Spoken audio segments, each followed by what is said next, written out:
Барлықтарыңа сәлем. Бүгін біз укулеледе. Сәлем достар, сіздермен бірге мен Нұрлан. Бүгін біз укулеледе қалай losing interest-тің тартылу жолын үйрететін боламын. Біз оның қазақшасын айтатын боламыз. Сіздерге қалай ыңғайлы, солай айтасыздар. Неше, кеттік. Ең алдымен біз музыканы тартпас бұрын оның аккордтарымен танысып алатын боламыз. Ең бірінші керегі бізге AM, ол осылайынан қойылады.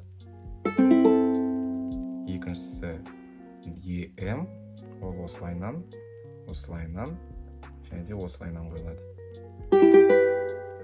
Одан кейін F, осылайынан, және де осылайынан қойылады. Одан кейін DM, ол осылайынан тұрған бойда астындағы струнаға басатын боламыз. Осылайша бізде өлеңнің аккордтары құралады.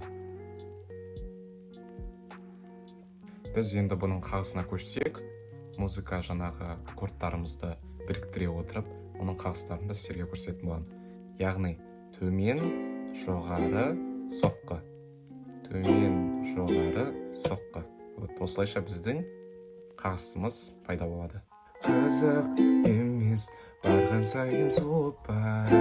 Махаббатым өзіңе кетер болсаң, жай ғана ескерт, мен бәріне дайын болайын.